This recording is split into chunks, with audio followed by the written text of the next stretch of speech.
Yesterday, we kicked off our series, 3 Ways to Sit with a Feeling Until the Insight Tumbles Out. And like I told you in the introduction to the series, which I've linked above, I like to think of our feelings as eggs. Your automatic brain takes in the facts of a situation, it does a ton of thinking and calculation and computation, all of it under the surface, below your conscious awareness. And then your automatic brain hands you an egg. Your brain is like, here, this is the result of all my thinking, all my calculation, all my computations. This is the answer. But here's the thing about the answer that your brain gives you. The egg is just an egg. It's not yet a fully hatched chick. The feeling is just a feeling. It's not yet a fully articulated insight. And in order to get the full insight, you need to incubate the egg. And so in this series, I'm going to give you 3 ways to incubate the egg, 3 ways to sit with a feeling until the insight tumbles out. Here is way number 1. Treat the feeling like a trusty warning light. I want you to think about something that you are good at, something that you feel confident in your ability to do well, something that comes easily and naturally to you. It might be writing and analyzing documents. It might be building financial models and doing quantitative analysis. It might be listening to other people's situations and giving them advice. It might be playing tennis. It might be a video game that you're really good at. It might even be having a good sense of direction and being able to find your way when you're lost. Whatever it is, think of a thing that you inherently trust yourself to do well, a skill that's totally in your wheelhouse and that plays to your strengths. And now I want you to imagine yourself doing that thing. Go inside the moment, inside the step-by-step process of you doing that thing. For example, let's say you have a really good sense of direction and you're good at finding your way when you're lost. By the way, this is not me. I'm very jealous of people who have that. But here's my guess of what happens. You're on your way, you're walking or driving to a place, and suddenly something feels off. You can subtly sense that you're not going in the right direction, that something's not quite right, or that something is amiss. You don't know what it is yet. You just have a vague, slightly unsettled feeling. And that vague, slightly unsettled feeling is your first layer reaction. It's just the very first automatic reaction that your brain has to the situation.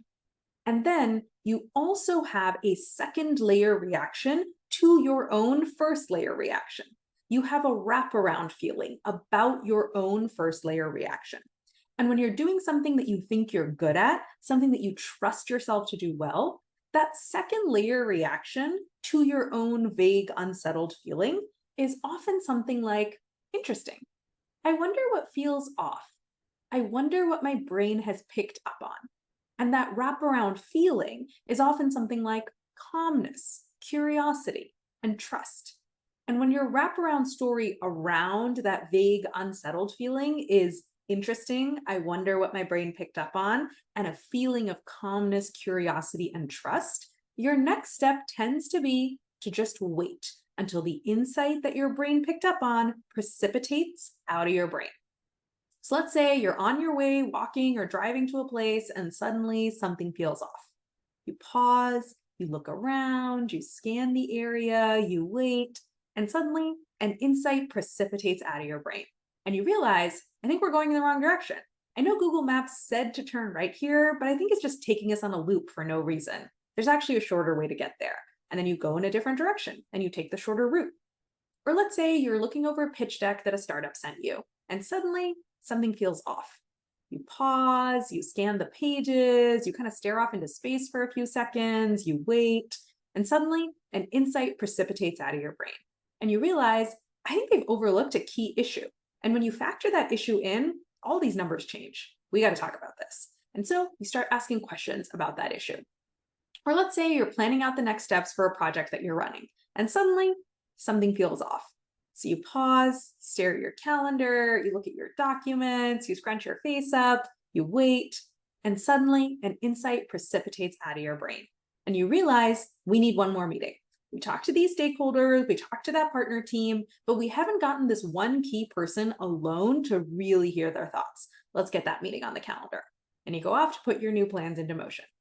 When it comes to those things that you're really good at, the things that you trust yourself to do confidently and well, what makes you so good is not that you never run into problems. What makes you so good is not that you never feel that vague, anxious, spiky, uncertain, unsettled, I don't think I'm on the right track, something's going wrong here feeling while you do that thing. What makes you so good is that you do feel that feeling. You do pick up on something feeling off, on things not quite being on track, and you incubate that feeling calmly until the insight hatches out. You incubate that feeling in a wraparound story of interesting. I wonder what my brain picked up on. And you incubate it in a wraparound layer of calmness, curiosity, patience, and self trust. And when you do that, the insight tumbles out whenever it's ready. And you already know exactly how to do this. You have plenty of experience doing this already when you're in the middle of doing those things that you trust yourself to do well. So you already know the exact mental muscle movement to do this. And now you just need to apply it in more areas. In my one-on-one coaching program, we talk a lot about second layer thoughts and wraparound stories. It's one of the 10 techniques that I teach people for getting out of stress and back into flow. And I found that it's one of the most powerful tools that you can use because often your first layer reaction isn't even that painful. It's your second layer reaction that makes it more painful. That first layer of fear isn't actually that scary. It's your fear of the fear that makes it ultra super scary. Or your first layer of stress isn't actually that painful. It's your stress about the stress that makes it really painful. Or the first layer of anger isn't actually that explosive. It's your anger about your anger that makes it dangerous. Or whatever other combination of first and second layer feelings that you might have. It's not always the same feeling in both layers. But when I notice my clients having an angry, fearful, judgmental, or shameful second layer reaction to their own thoughts, that's when I tell them, let's work from the outside in. Let's address your second layer thoughts first. And let's tell your brain and let's show your brain, hey brain, you might be scared, but I am not afraid of your fear. You might be angry, but I don't think your anger is a problem. You might be unsettled, but I trust your unsettled feeling. So let me sit with you until the insight that you're having precipitates out. Let me sit with this egg until it's ready to hatch. And often that solves the problem.